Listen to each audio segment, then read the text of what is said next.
reason I think black women are single is because I just told you what the advantages are to being single, and that's just a few.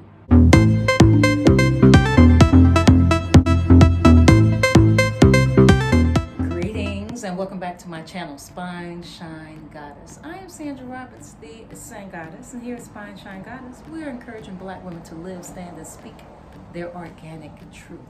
Welcome back, y'all. Well, welcome back to the loyal Spine Shiners.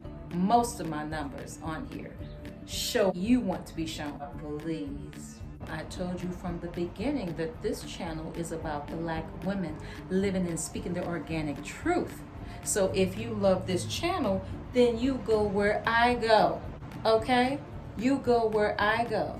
So I'm looking crazy and I figured I haven't been on here. Let me get a video out. I'm home organizing, cleaning, but I can do a couple things and still talk to you all. Singlehood and black women. Let me put my disclaimers out there. This video is not speaking of sisters who are in healthy, wholesome relationships. They love love, they love being in love, they love marriage, they have a man that they can trust, they feel better about who they are because they are booed and bayed and married to someone. They have waited all their lives to walk down the aisle, or they're currently looking for their soulmate. This is not for you. This is not about you. This video is only about those of us who might have felt awkward in our girlhood because we never saw ourselves walking down the aisle in a traditional marriage, the picket fence, 2.5 children, the husband. I personally feel perfectly fine in my singlehood and what it actually does for me. So when you all are talking about those of us who are gonna die lonely and we're cats and we're crying in our pillows and we're just somewhere desperate and we're just nothing without men. We just have no place on the earth without a man.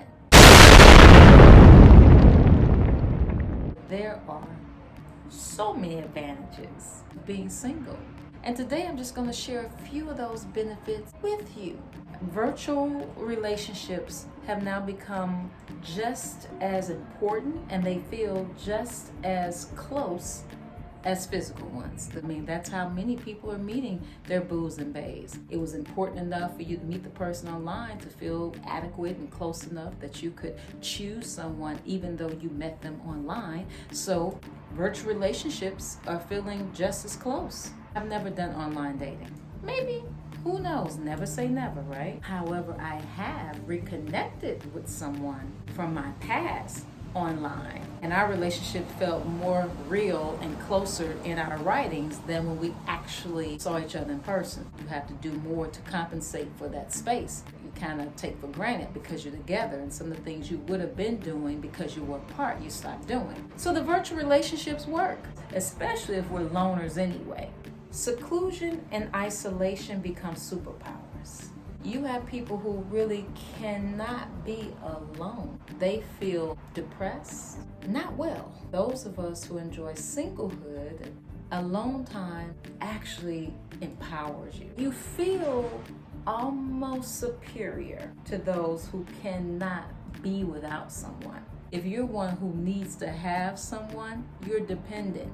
Those of us who are not dependent feel a sense of, not speaking for everybody, but there's a sense of superiority, as if, man, hey, me, myself, and I. The other person or other people are just an addition. They're not your whole world. They're not even your world. You are your world. You can make plans without compromising. You don't need to talk to anybody. You don't need to explain anything. You could decide to go wherever you want to go and not have to feel guilty about it, not have to do anything extra to make up for the fact that you're going to be gone. You don't have to do anything but just go and do it. No compromises. That's what you can do in your singlehood. You are free to do exactly what I'm doing now. Do whatever you want to do to your hair, wear any kind of clothing you like without feeling like you have to get someone's approval. You got people who've wanted to cut their hair or dye their hair or grow locks, but they fear that their partner may not like it. their partner is not going to find them attractive because they met you a certain way and they want you to stay looking that way. You can try whatever crazy hairstyle you want. You can put on whatever crazy outfit you want. Look as sexy as you want. Look as plain as you want. Whatever you want to do, you can freely do that. Sleep hits differently. There's more space in the bed. That's if you're sharing one.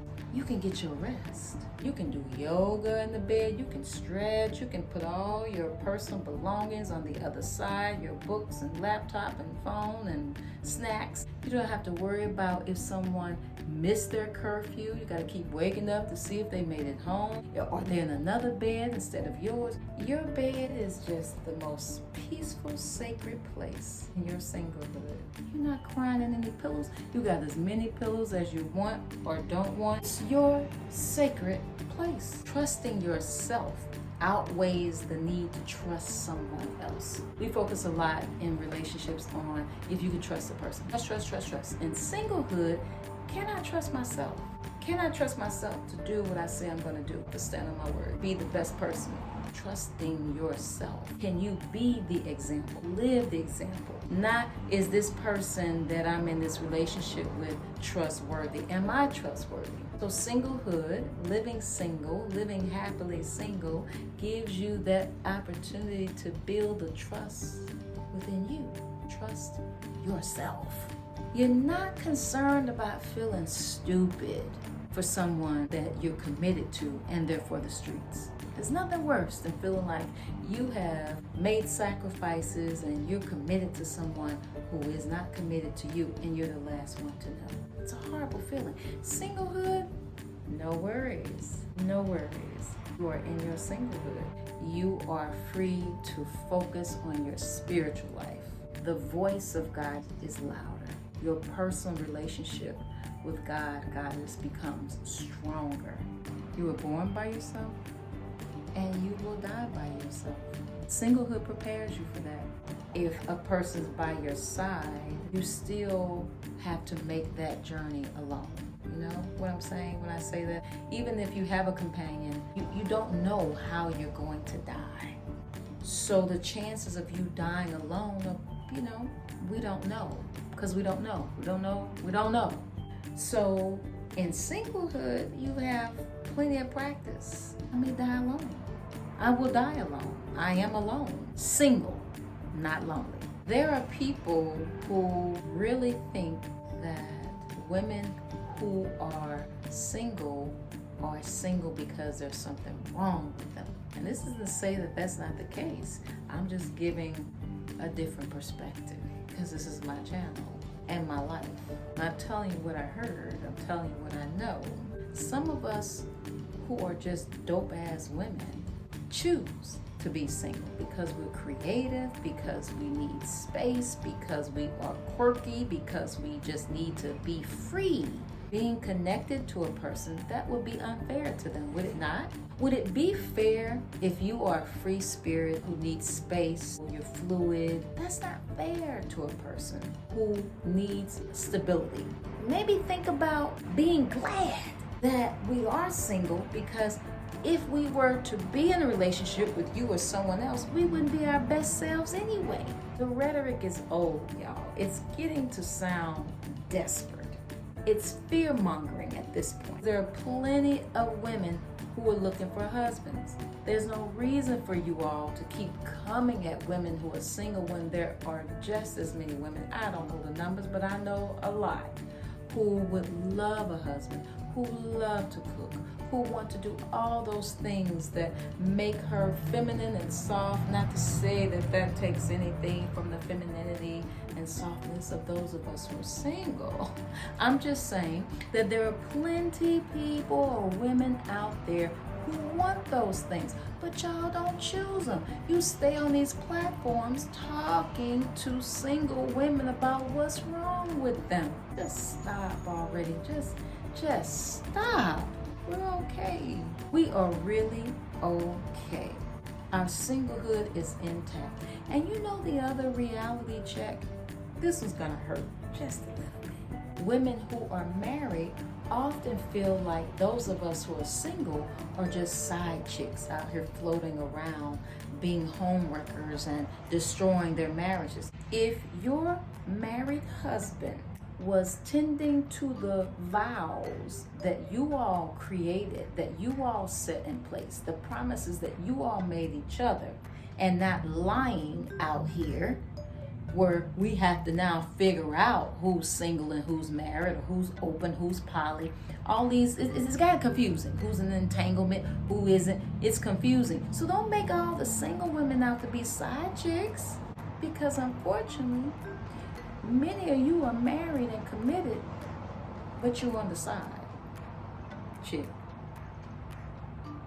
This has been Spine Shine Goddess. Thank you for tuning in. I'll have my hair done this evening. Don't you worry about it. Don't you worry about it. That's the beauty of being single. I'm good over here. Be peace. But if you have to be war, you be that too. Peace out, y'all. Join me next time. Hit like, subscribe, share the channel.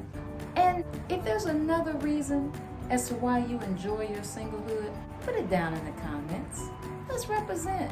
Stop allowing these people to shame us in our singleness. I think they know we're happy. I think they're hating. I think a lot of these people hating. I think a lot of these people in these marriages, they just hate.